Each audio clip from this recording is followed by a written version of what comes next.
It's time now for World Watchers International with Mae Brussell, who for over 17 years has investigated and exposed political conspiracies worldwide. World Watchers International originates at KLRB, Carmel, California. Here's Mae.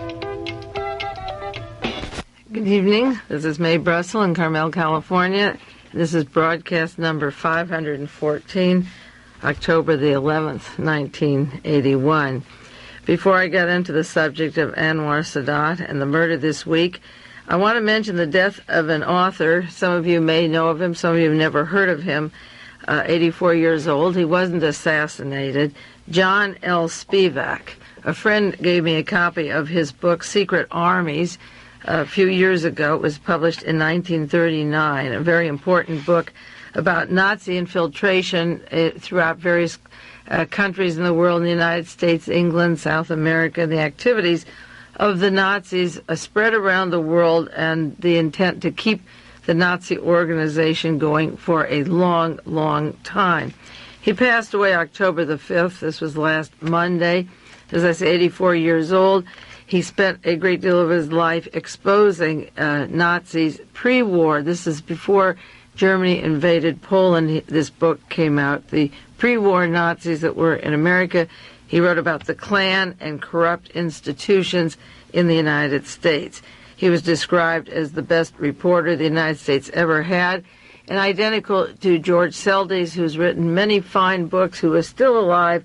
His name is unknown to many researchers, and that's why I want to bring it up this evening and bring it up in the beginning before I rush through some of the other stories and get in a hurry later. He worked for the New York Sun. He was the New York call representative in Berlin and Moscow. In early years when the Hitler Army was just forming, when Nazism was just coming to full bloom in the 1920s, he went into investigative reporting. This is John L. Spivak. He covered coal strikes in West Virginia, the Sacco Vanzetti murder, the Ku Klux Klan in America. And in 1937, that was 2 years before the invasion of Poland, he called attention to Henry Ford's private secretary, William Cameron. He was the first person to say that he was the leader of the American Nazi movement in the United States. And of course, Henry Ford was instrumental in arming Adolf Hitler and the Nazis for World War II. He wrote about the German government in 1937. This was 2 years before this book, one book, Secret Armies, came out. The German government in those days spent $2.5 million, which was a lot, in 1937 for propaganda in the United States favoring Germany and the Nazi regime. Some of the books that he wrote, The Devil's Brigade, Georgia Nigger, America Faces the Barricades, that was in 1935, on the fall of capitalism. Europe Under the Terror, that was the exposure of atrocities of Adolf Hitler and Mussolini. Plotting America's Pogroms, Shrine of the Silver Dollar, A Pattern of American Fascism, and then an autobiography in 1967, A Man in His Times. With regard to what he was saying in 1939 in the book Secret Armies and his talk about fascism, and Henry Ford just relating it to one incident, the John Kennedy assassination. There was a Lawrence Orloff, a white Russian czarist, with George de Mohrenschildt, a Nazi spy during World War II. The two men visited Marina Oswald when she came from the Soviet Union to the Fort Worth area before they had even moved up to Dallas. And Orloff was in contact with Henry Ford and the Ford Motor people up in Michigan in those days. That was in 1963. 1962, just prior to the murder of John Kennedy that took place a year later. And as soon as John Kennedy was murdered, the car that he was in was delivered directly. It was taken to Washington for a couple of days and delivered directly to the Ford Motor Company. And they now have that car that John Kennedy was assassinated in. But I've linked through the years, and I won't go back and give the details now, the role of Nazi organizations and Nazi agents in the assassination of John Kennedy, and then that carries through to the Robert Kennedy assassination, Martin Luther King, and other murders in this country. But it was Spivak who wrote in 1939 that Henry Ford's private secretary was the leader of the American Nazi Party. And I wanted to mention that he passed away this week. And if you have a chance, get some of these books from used bookstores or libraries. I only have actually one book of his Secret Armies, and I haven't been able to obtain the others, but I certainly want to try to do that. Last week on KLRB, on this program, I gave some important dates to remember of American history and German history to go back to, because these dates would influence the news as it would break in our headlines for the years to come. I mentioned Hitler in 1943 going underground and deciding to set up the Fourth Reich, the meetings of Himmler and the Gestapo in 1943 to set up a spider web of Nazis throughout the entire world for the World War III that would follow. And in 1944, the meeting of the industrialists to take the capital, the money out of Germany through companies such as IG Farben, and invest it around the world. Another date in 1944 of the intent to do kidnappings, political assassinations, and terrorism to achieve their goals in the future.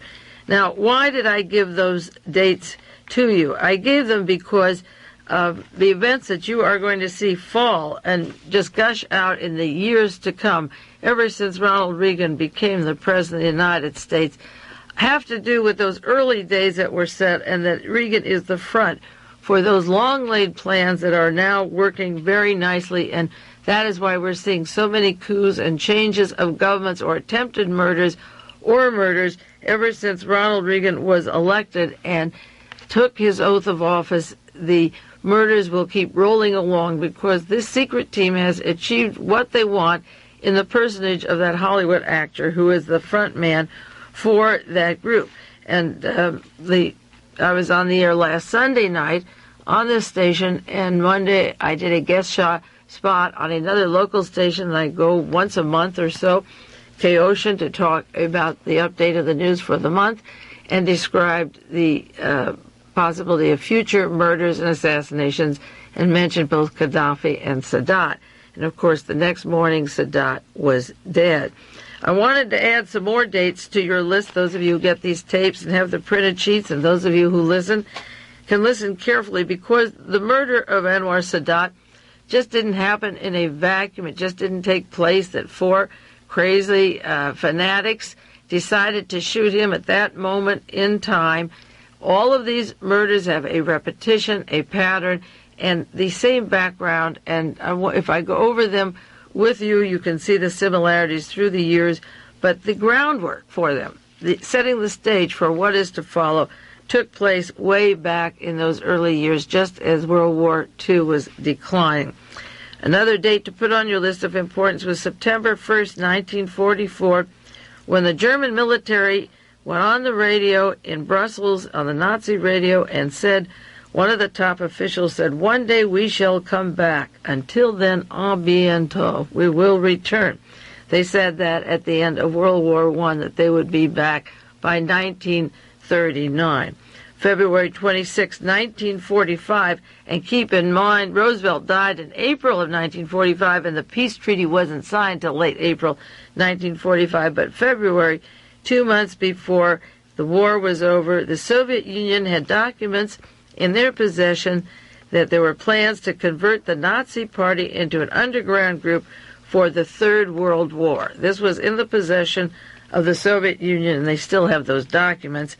And in November 1943, that was just a few months after the decision to go underground, the French resistance had a publication that was available in Algiers, a text saying that the conquest for the world will require numerous stages, and those people responsible for controlling France when Hitler had the control of France, a General Otto von Stülpnagel, would be in charge of the various stages for the conquest of the world.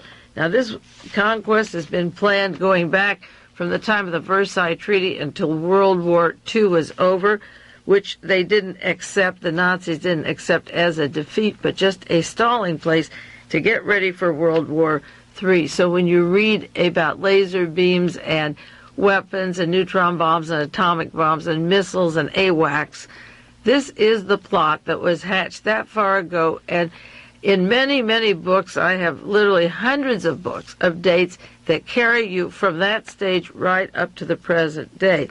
In the book, The Plot Against the Peace, A Warning to the Nation, this was in 1945, similar to John Spivak's book in 1939, warning the United States in 1945 how the Germans planned to come back, how they would use terrorism, sabotage. They also wrote a book called Sabotage, Political Assassination, to achieve what they wanted. And the methods of going about this process of gaining World War III, the Fourth Reich, are listed 1, 2, 3, and 4. And they were very repetitious in the way they did things, and the rules were always the same, but they've been very successful in achieving their goals. Now, important part of this book, this Plot Against the Peace, tells about the repetition and the success of the German General Staff, and they define German General Staff as not only the military leaders, but the economic leaders, the political leaders, and so forth. They used a plan that worked, and it worked once, it worked twice, and then now they're doing a third time. And the reason I bring it up tonight is the assassination plots, and I've drawn conspiracy chains and assassination chains, are all the same. They have a formula nobody has called a halt to. It's worked all of these years from 1919 to 1981. Why would they change? The people don't have their smarts yet and haven't been able or cared enough to confront the powers that be to break the chain. Now, this one book mentions the German General Staff. This is The Plot Against the Peace. It said they're not very imaginative. Once they conceive a plan, it follows it step by step, again and again and again. And no matter what happens, they're like burglars who continually leave their signatures behind them at the scene of the robbery. The German General Staff conducts its conspiracy today, that was in 1945, precisely as it did 30 years ago in 1919. And on February 26, 1945, they left documents, as I say, pointing down the numbers of how they would go about their Fourth Reich, how they would be able to have World War III. And they are systematic, and you can apply the same principles of the assassinations, which I studied at length for 8 years, the John Kennedy assassination. Then you take the Martin Luther King or the Robert Kennedy or John Lennon's murder or the assassination attempt on the Pope or Ronald Reagan. Whether the person's killed or whether they survive, the method, the modus operandi is the same. Whether they try to kill George Wallace and he survives, he is still neutralized to the sense of being silenced, and they have a method of controlling the people whether or not they die. So that studying the death of Anwar Sadat is not much different than studying the other deaths, except that some of the names change and some don't, and the circumstances web together with the past murders in a way that is understandable. As more of these events take place, I think they become more understandable, where they were completely misunderstood by Americans in 1963 when John Kennedy was assassinated. I had no teacher and no guide, and no person, member of the family or friend, to lead me or tell me where to go to look for the assassins. I had to do it myself, and now I'm lucky enough to be able to pass it on to you to study it and share this information with you. Now, with regard to the murder of Anwar Sadat, I've broken it down, as I usually do, into various subjects that I find necessary to discuss, and I'll briefly just list them off to you because I can't possibly discuss them in 1 hour or even in the remaining 45 minutes, but I will go into them next week and the week after, because whenever there is a major catastrophe, such as the death of John Paisley or the installation of the Polish Pope or the murder of Nelson Rockefeller, I usually set 3 hours, 1 hour each week, as the groundwork, and then as we update these events, you can put it into the original framework later. I'm going to talk in some this evening and later in the future on the cost of security for Anwar Sadat, the Sadat-Mubarak feud that was going on since January, where Sadat was to replace him. The CIA and our federal governments and the Reagan staff knew 3 weeks before the killing that it was being planned. The CIA knew 24 hours before the killing that it was going to be planned. The lack of Egyptian security, which was equated as being worse than zero. The attack on the news cameras that were photographing it. The guns were turned on them instead of the people who were throwing the grenades. The chronology of events, because the chronology is always important in these stories, and I'll get into that tonight. An update of our coups since Reagan was in office in since January 1981. The sale of Santa Fe International, a very important story, the largest builder for the Egyptian government, who it went to this week, in case you don't know, and some surprises on that. Haig and Reagan and the reaction to Sadat up to this date. George Bush and his warnings of retaliations to countries. The similarities, some of them between Sadat's murder and other important murders of heads of states, particularly King Faisal and the Henry Kissinger visit in 1975. The independent organizations that take credit for the murder, reducing it to no large plot, a handful of renegades. The U.S. funds in the Middle East, in Lebanon, Libya, and the countries where we say the violence is coming from. The importance of the expulsion of Russian journalists in Egypt in September, just 3 weeks ago. The historical importance of this shooting to the United States at this time, and that is a subject I want to go into with you at not great length, but just to summarize it. An interesting statement by Claiborne Pell, a congressman, on NBC the morning Sadat was shot. How many assassins? That always is questionable. Who is Mubarak? What does he do? What does he think? What is his background? The vice president that became the president of Egypt. The economy of Egypt at the present time and the problems that Anwar Sadat faced at home.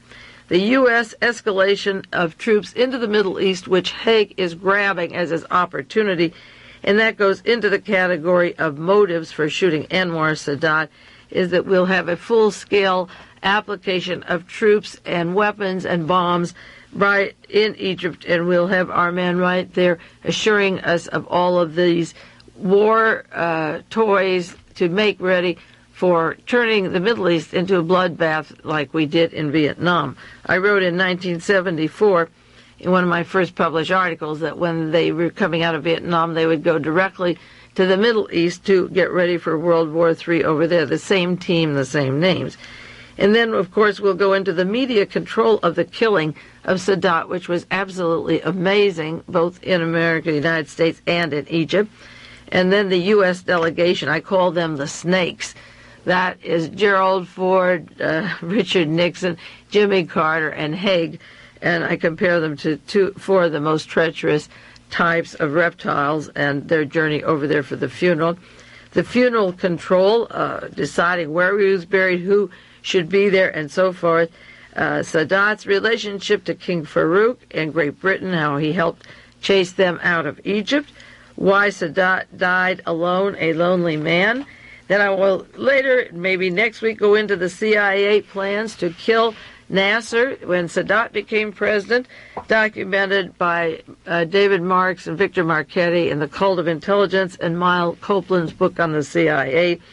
First, they get Faroek out. The CIA trains and works with Nasser and gets Faroek out, and the CIA takes over Egypt. And then we plan to kill Nasser, and we get in Sadat, and then Sadat is killed, and Mubarak is put in by our CIA.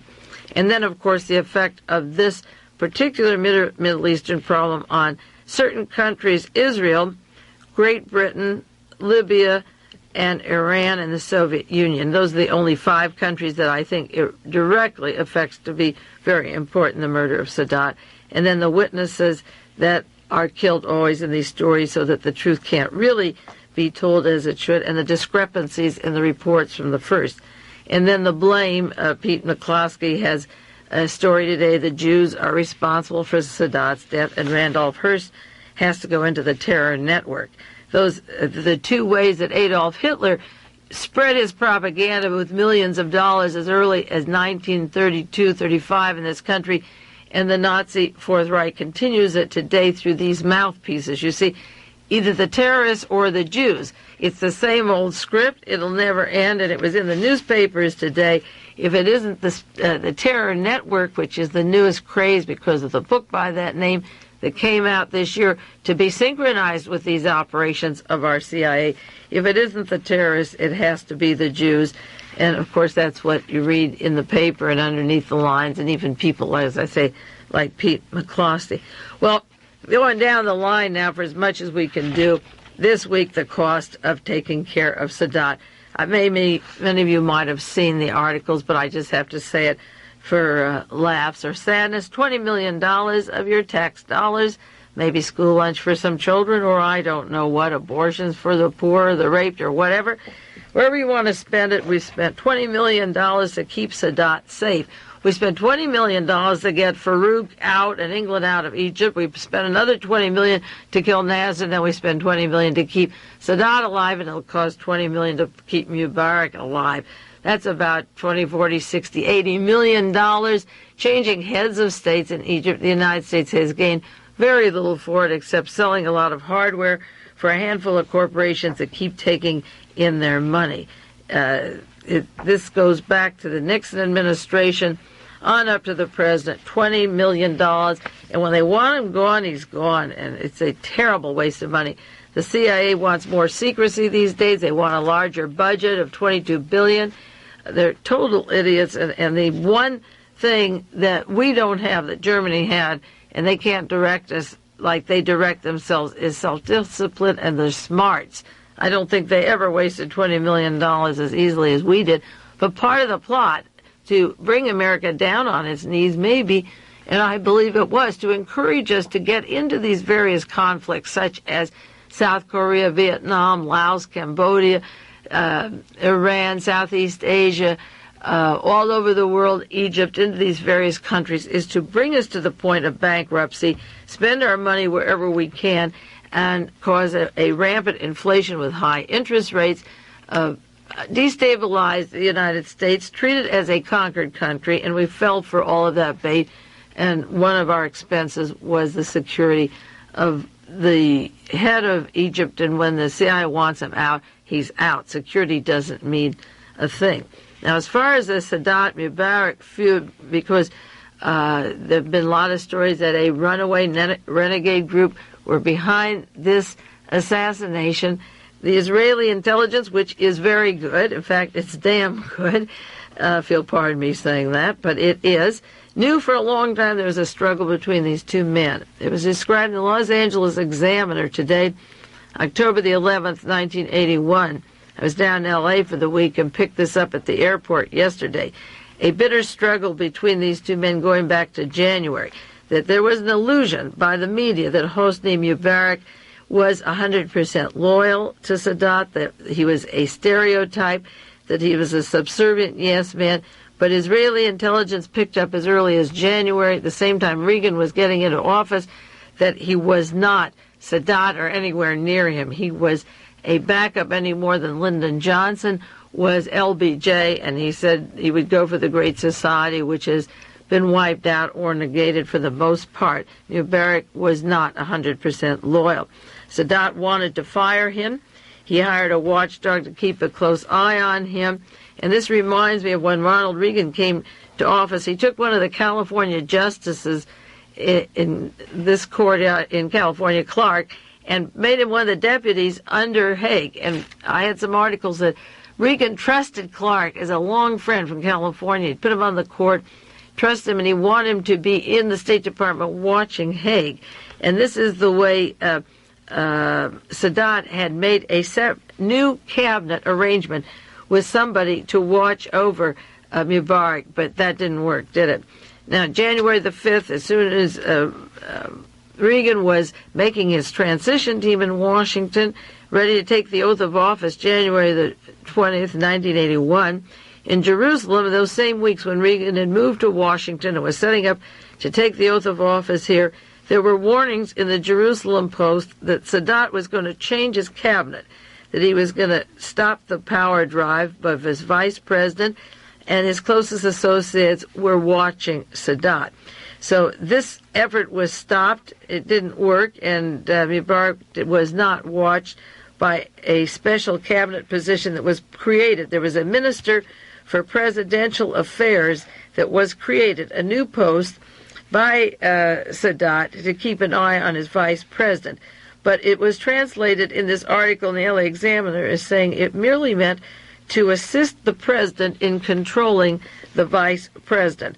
And January the 7th, 1981, the newsman who caught out into the power struggle in Egypt was expelled from Egypt. He picked up the story of Mubarak, and evidently there were plans for a long time to get rid of Sadat. At least somebody caught on as early as January that this was a double ploy, that he was acting so close and loyal and so forth. So that journalist was kicked out of Egypt, probably so that he wouldn't pick up any more clues or talk to people in Egypt about this situation, and he was forced to leave. That reminds me of the Russian journalists, two of them, that were kicked out of Egypt just 3 weeks ago, September the 15th, and it could be that they picked up wind of this plot that would kill Sadat, or if they were around, they would expose the people inside Mubarak's administration and the army and the palace coup that took place, and throwing out the Russian ambassador and the Russian journalist just 3 weeks ago might have been because they were getting wind of this interplay between the president and the vice president, just as it was published in the Israeli newspaper and so forth. There are differences in the men's policy, and no one is suggesting at this point, the Los Angeles Examiner said, that these tensions caused the assassination, but many people believe that Mubarak had prior knowledge of the assassination attempt, and they're hinting that he had a role in it. And they said, and this was just this weekend, it's strange he was the only leader sitting close to Sadat that escaped unhurt, that this may not just have been random grenades or random shooting, that he was the only leader close to him. And of course that reminds me of John Connally sitting in the car with John Kennedy the day of the assassination on John Kennedy in Dallas, Texas. He wasn't at first going to be in the same car with John Kennedy in the motorcade, but he survived and had a few more injuries than Mubarak. But the Examiner called attention to the fact that there were conflicts and that he escaped unhurt.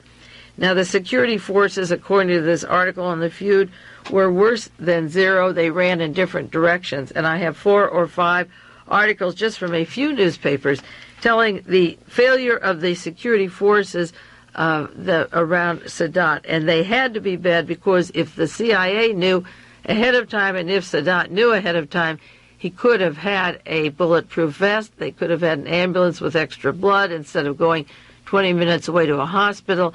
The men in the parade could have been frisked. If you can frisk 90,000 people at a Rolling Stones concert for a weapon or a knife or ammunition, they could have been careful with these grenades and so forth to frisk these people. So this article, in relationship to the feud of the men, points out the security forces being negligent and that the vice president seemed to be aware of this. And also Mubarak has no warm personal contacts with any Israeli political figures. He's described as austere, cold personality, no record, as I say, with Israel at all. He's described as calculated, shrewd on his part, and the Israeli informants say privately that there's many questions raised about his mastery of the Egyptian army. He came from the Air Force, and he may have his own private group around him, and he could have been the big threat and was to Anwar Sadat. We'll take a 1-minute break and then go on some more to some interesting information on this murder. This concludes the first half of World Watchers International with Mae Brussell. We will return with the second half after a brief pause.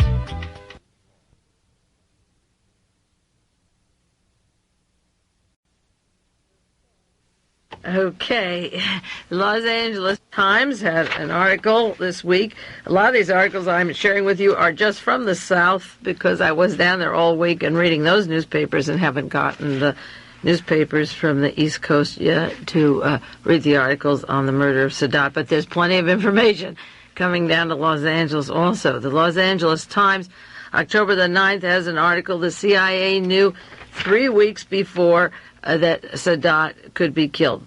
Sadat plot uncovered 3 weeks ago. They believed it was broken, but the assassins that killed him were tied to the same conspiracy. And this is how the CIA was told of certain people that would kill Sadat, and they were taken to jail, and then the brother of one of the men in jail was involved in the killing of Sadat. But this article also goes into the fact, quoting it, American security experts were chagrined at the performance of Sadat's own bodyguards because they had been trained, his bodyguards, for a year in the United States as part of a CIA program to enhance his safety. They learned all kinds of procedures for controlling crowds, guarding exits, etc., etc., and all the articles say that he was not guarded. Now, if he got word of a plot 3 weeks ago to kill him, or if the high people in the Reagan administration knew and in the CIA that Sadat was going to be killed, or that there were forces that wanted to kill him and they knew who they were, they easily could have, as I say, put a bulletproof vest on the man at least, or given him some kind of examination of the people in the crowd. If he had recently imprisoned 1,600 people and the parade of the military men was to go by, everyone should have been searched, and just as the buildings at Dealey Plaza should have been searched the day John Kennedy was assassinated. The Warren Commission asked the head of Secret Service, if we have a visiting dignitary, do you have people in the windows that go through the windows or on the roofs? Yes. But the President of the United States, no. He doesn't get the same protection as a visiting dignitary. In this case, the President of Egypt didn't get any. Another important article from the LA Examiner, CIA was tipped off. They tipped off the White House and Ronald Reagan that Sadat plot would take place before the killing, 1 day before the killing. This is the Hearst newspaper. Less than 24 hours before Egypt's president was killed, top Reagan administration officials received a confidential CIA report that he was going to be murdered. Did they pick up a telephone?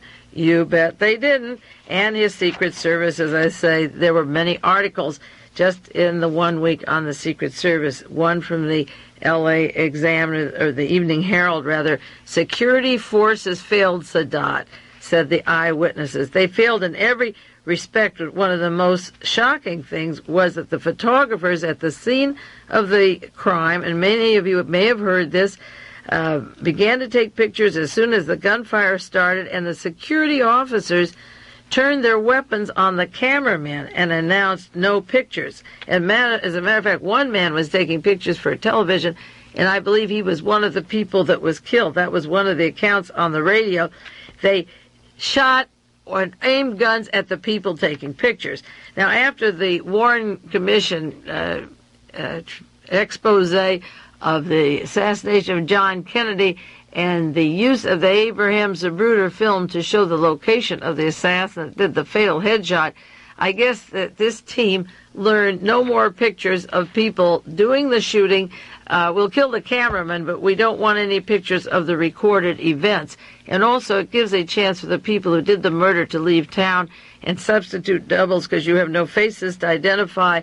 And if the security was really tight, and if this was a coincidence or a renegade group that didn't want Sadat murdered, if the level of conspiracy didn't go all the way to the top, they would welcome photographs that would show faces in the crowd by any cameraman to help solve the murder, to see if those people were still at large in Egypt to protect the next president. But the clue that this was a well-laid plan going back many, many months is the way that cameras were stopped from rolling so that the new president wouldn't have a way of knowing if the killers are large, so he must know who the killers are. Many articles on the security and laxity of the security and the failure of the Army to even to allow people to record what was happening. Now, the chronology of events always interests me. I like to take these events and more put them into tablets and charts and have an overlay of various years that pertain to the particular phenomena I'm studying. In terms of Egypt and the politics of Egypt, in 1952, Sadat got Faroek out, King Faroek out, and Great Britain out. and he was helping Nasser. He was just a young student, and he was helping Nasser at the time, and Nasser became the president of Egypt. In 1956 was the year that the CIA wanted to kill Nasser, I mentioned before. In 1970, Nasser died in Cairo, and then Sadat became the vice president. From 1974 on, the CIA gave him 20 to 25 million for his security. Now, some important events in this cycle of this last week pertaining to his murder are important. The first one in the chronology is Mubarak as of a week ago tonight on Sunday night. The question, the $64 question, is where do you think he was a week ago tonight or on the afternoon of last Sunday, the 4th of October? Well, we don't have much time, so I'm going to tell you in case you don't know. He was at the house of George Bush, the Vice President of the United States, having dinner. He was in the United States consulting with Alexander Haig and with Henry Kissinger in the State Department. Allegedly, one reason to come to the country was that Sadat was insecure about his security and Mubarak was checking it out. Again, if that were true, there would have been a vest, there would have been searches, there would a bulletproof vest, there would have been blood, or an ambulance nearby, some kind of care in case anyone was shot. I don't believe Mubarak was in George Bush's house for security of Sadat any more than I believe that the Hinckley family doesn't know the George Bush family very well, and the night Ronald Reagan was supposed to be dead, George Bush's son was to have dinner with John Hinckley's brother. These things are not coincidences. And getting back to 1975, at the time of the oil crisis and raising the oil prices, and I'll do more details later, Henry Kissinger went to King Faisal in Egypt 2 days before he was murdered and wanted him to raise the oil prices for the Shah of Iran and for Rockefellers and Chase Manhattan that got billions of dollars deposited when the oil prices went up.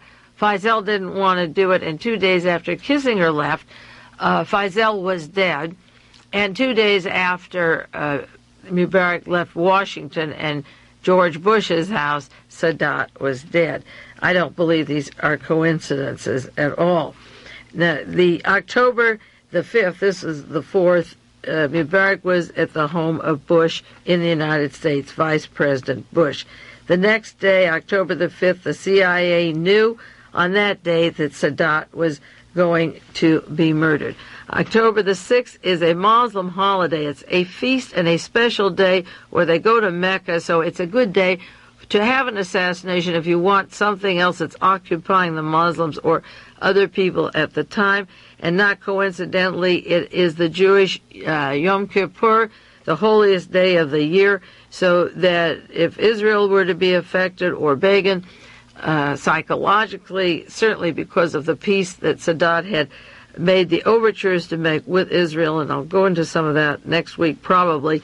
This shooting took place the day of the Feast of Mecca and the celebration that the Muslims have, the Jewish holiday of Yom Kippur, and Sadat killed on that day, just timely with those 2 other days, and I think that's important. And by October the 10th, 4 days later, Alexander Haig was offering an arsenal of weapons to Egypt. The B-52s, the bombs, we're going to be training our troops over there. It's going to be a virtual takeover of the Egyptian government by the United States government to move in en masse like we did in Iran. And the way they did it was the excuse they could use. It didn't look like we were reaching into Egypt the way the Soviet Union was accused of going into Afghanistan. We created the excuse, as Khomeini said, Sadat was expendable to the United States government. They didn't need him anymore. So they could kill Sadat, and on the excuse that his new vice president needed us, the escalation began full scale. Another historic similarity to that was John Kennedy was killed in November 22nd, 1963, and Daniel Ellsberg described in the Pentagon Papers that 2 days later, the war in Vietnam escalated. There wasn't any provocation from the North to indicate that what was going to change in Vietnam after Kennedy was killed or what the North Vietnamese would do. The United States was ready with the CIA when they had murdered Diem a month earlier, and Henry Cabot Lodge and the same Alexander Haig, the same team that are involved with the ruling the State Department today and their assassination squads today and through the whole era, they used Sadat's death to bring in the American troops. And if you don't believe it, read all the newspapers from this week and just photocopy every statement of Caspar Weinberg. He was on the airplane flying over to Egypt offering to bring over tons of equipment. So this is our move into the Middle East to take over where Iran left off. And the excuse was, we don't even need an excuse. The man wasn't even buried. And they were making deals on the airplane. And I'll talk about some of those conversations in case you didn't read it. One of the long articles was in the San Francisco Chronicle today, described. It said a public reaction in conservative Persian Gulf states to Sadat's death and funeral was masked because of it coincided with Islam's holiest feast of Al-Adha. That was one of the articles. But also you will read in the Examiner and the Chronicle, if you live on the west coast of the Eastern papers, the amount of military equipment that was offered within 5 days of the death of Sadat. The United States will begin a full-scale implanting of troops and weapons, just as we did in South Vietnam. And the death of Diem allowed that to take place, the death of Diem and John Kennedy. And then the death of Sadat allows us to get our big feet and our equipment and spread ourselves thin and go into more debt because the Egyptians can't pay for it.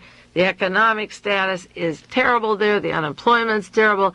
They get 1 million new babies every single year.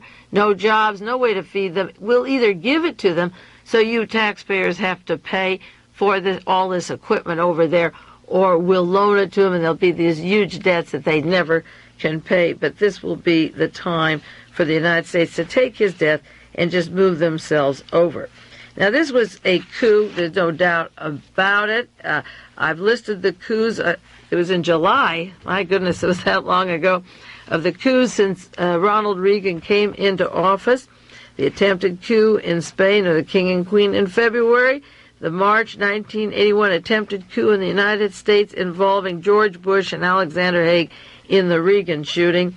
March 1981, the attempted coup of Dominica, that small island involving Nazis, U.S. officials, and 2 of them were acquitted this week. Of course, the courts always tilt in favor of these groups. 2 of those involved were acquitted. In May 1981, the attempted murder of Pope John Paul II because of his links to team members that were getting unglued. The murder of President Roldos in Ecuador, May of 1981. Airplane crash in March to May, the near coup of Italy, where Lucio Gelli was forced to flee to Argentina, a planned coup in Italy of the Nazis this year, right after the Reagan shooting and right after the Pope shooting, the murder of the president of Bangladesh in May of 1981. I'm reading these to you so you can get the idea that when I say there have been some coups since Reagan in his office, maybe you've forgotten them and don't remember them, and I think every time another head of state is murdered, I should read the list again. In June 1981, the near murder of the Prime Minister of Algeria. June 1981, the attempted coup in Greece to try and stop the elections, which should take place in the next week, and maybe Andreas Papandreou will become elected the head of that government. There was an attempted coup of June of 81. And then in June of 81, Operation June Bride, an attempted coup involving the same team members as Michael Sindona and Lucio Gelli to remove President and Mrs. Marcos from the Philippines and blame Libyans and Gaddafi, so we'd have an excuse to go after Gaddafi.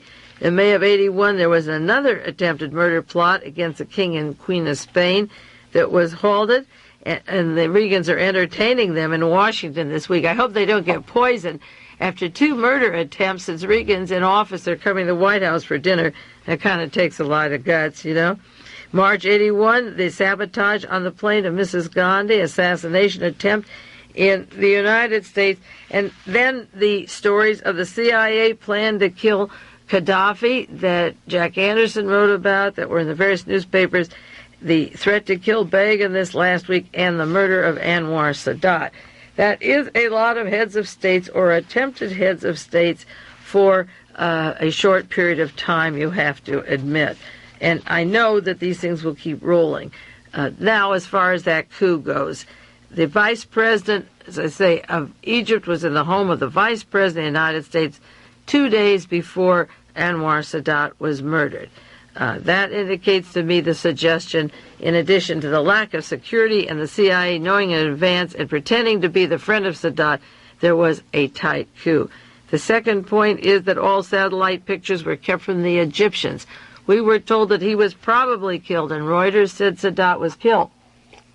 But they didn't want any demonstrations on the streets, because when Nasser died, there was a lot of emotional outbursts, and people who care, who get on the streets and cry and weep, begin to think about the ruler that they lost. And there was a lot of crying when John Kennedy was assassinated, and a long period of mourning. It seemed long, a couple of days till that funeral and the funeral march. But by not telling anybody till everyone was out of their offices, out of their businesses, stores, and whatever it was, they were off the streets and in their homes, they could mourn or talk silently, and the psychological effect of getting out on the streets was over. They had 12 hours to think about it. So they purposely kept back all information that Sadat was murdered until the Egyptians were home in their homes. The third point is they kept all pictures of the shootings out and down and would not identify by camera any possible people in the audience who were traitors, and that makes me believe it was a coup. The fourth reason I believe is the tight control of the funeral. We didn't have to have an international meeting. It was like the Bilderbergers over there. We didn't have to have Gerald Ford and Richard Nixon and Jimmy Carter and Prince Charles. They didn't have to be there, or even Begin. They could be there if they wanted to be there. But the funeral was for the president of Egypt, and his friends couldn't come to the funeral. They couldn't mourn. He wasn't buried where he wanted to be buried. They dumped him right on a dirt spot where he was shot. He had specific requests in a will where he wanted to be buried.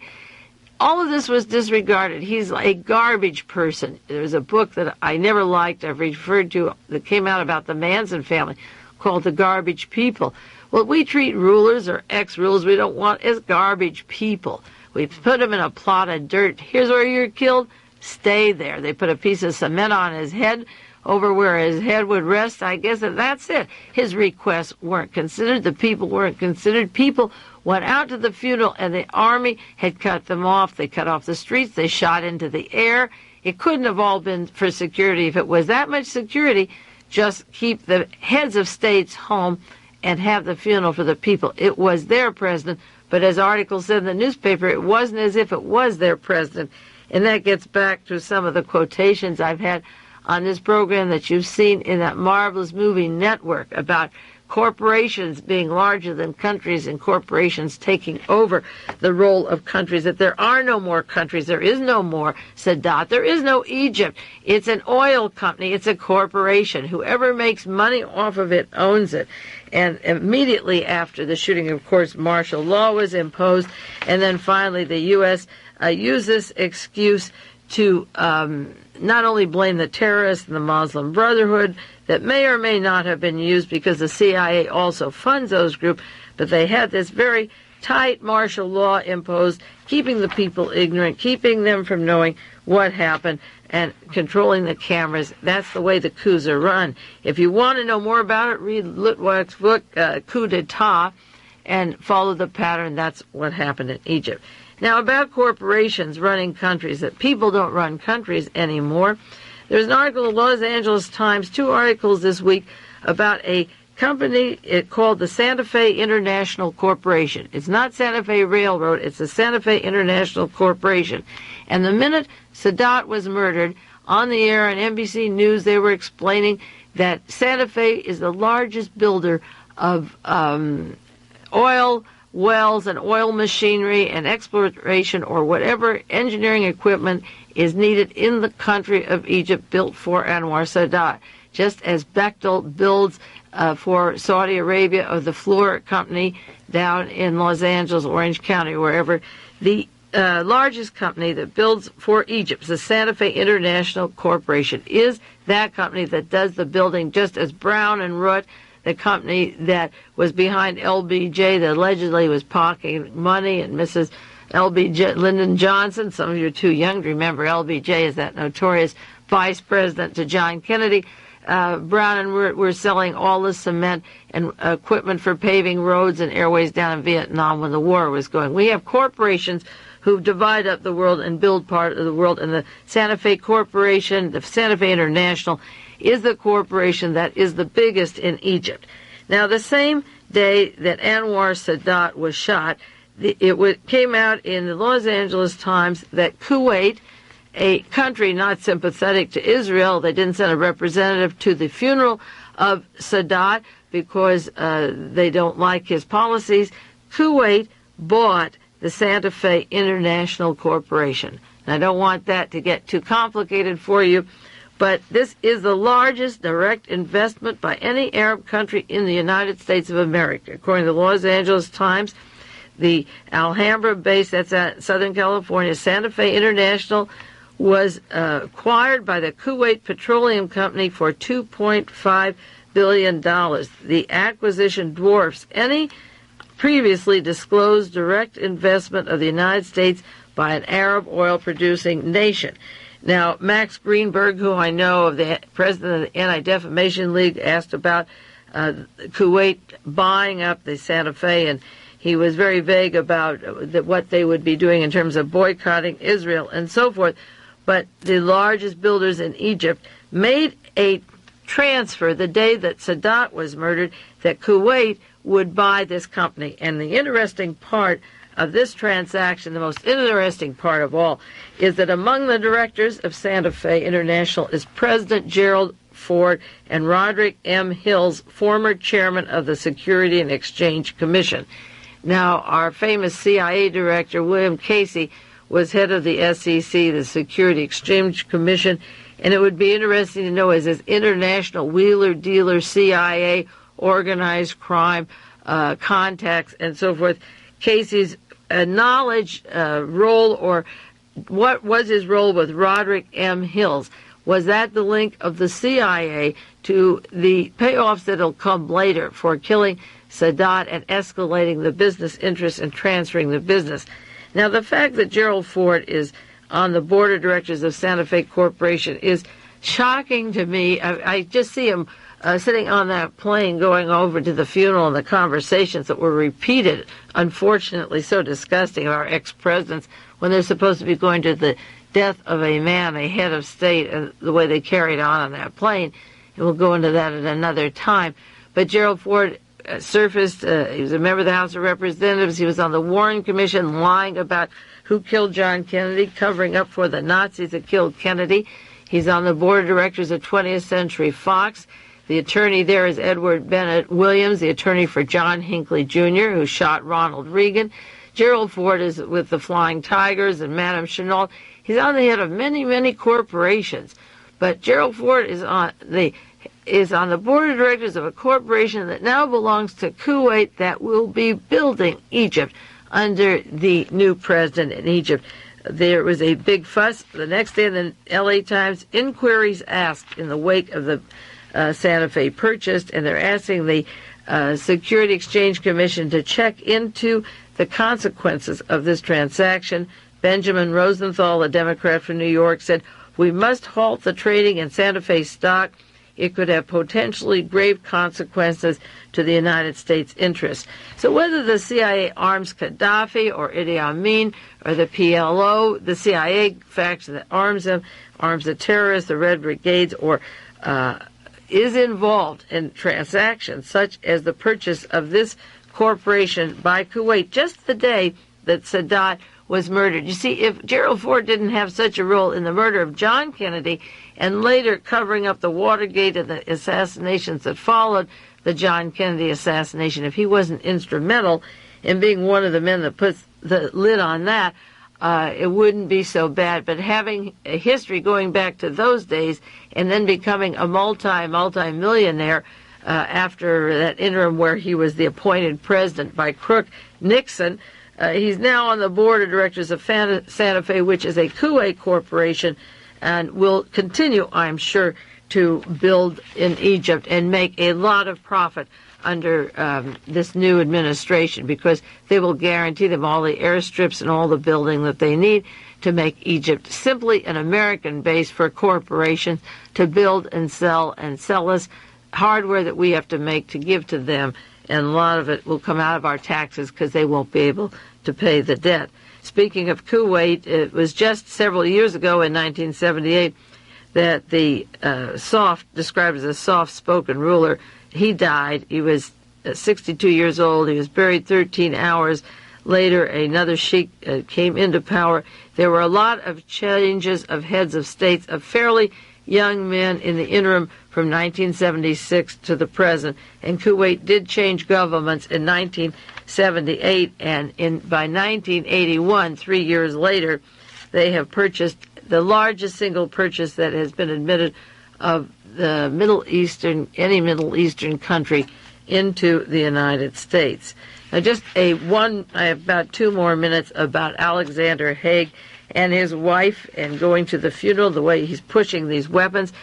They took Air Force One, which is a very dramatic thing to do, the 3 former presidents riding on the president's plane, Air Force One. Alexander Haig and his wife took the one single bedroom and put themselves to sleep and made the 3 ex-presidents sit in back on the chairs and talk to each other.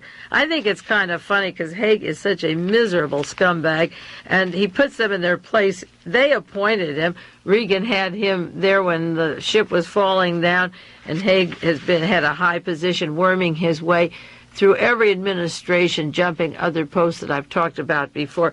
So he and his wife took the bedroom, and the 3 former presidents had to sit up all night while they relaxed. And he also was leading the parade, the funeral parade.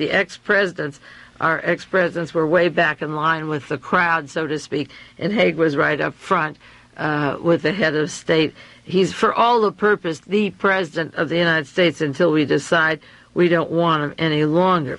There's a great picture of him at a news conference as soon as Sadat was shot, his finger in the air, pointing his finger, and of course yelling to Iran and Gaddafi, all the things he was going to do and all the weapons we were going to send, and how Egypt is absolutely vital to our interest in the region, Haig said. And he warned Libya and the Soviet Union that the Reagan administration would look with great concern if they were interfering in this activity. He's acting as if he's trying to prevent any upset of a very free democratic government, and nobody should topple the vote, or the vote. It's just one corrupt gang of wheelers and dealers working with another corrupt gang, and he has this very serious look as if Russia and Iran and Khomeini and Gaddafi will destabilize the Middle East. Finally, in summary of this part 1 of the Sadat killing, it isn't going to be our enemies, if we have enemies, that are going to destabilize the Middle East. It's us. The enemy is us, because we have put people in who have the specific goal of World War III. They are directly linked to the Fourth Reich, to the intent to continue the Nazification of the world. The leaders of this country have let you down. The professors, the radio newscasters, the television newscasters. There are good books on the subjects, but the media that gets into the airport stands, into the pulp magazines, is propaganda. If Germany spent $2.3 million in 1937, there's billions now. These people have led us down the drain. They have ruined our country economically. They've succeeded in dividing factions against each other. And when we get our smarts and when we combine and realize where the enemy is, we'll stop them. In Germany today, there is a demonstration of 250,000 people who do not want war in Germany the 3rd time around. When we get our smarts, we'll be on the streets like them. In the meantime, it's time to close with this session on Anwar Sadat. I'll do more next week. And you take care. This is Mae Brussell in Carmel, California.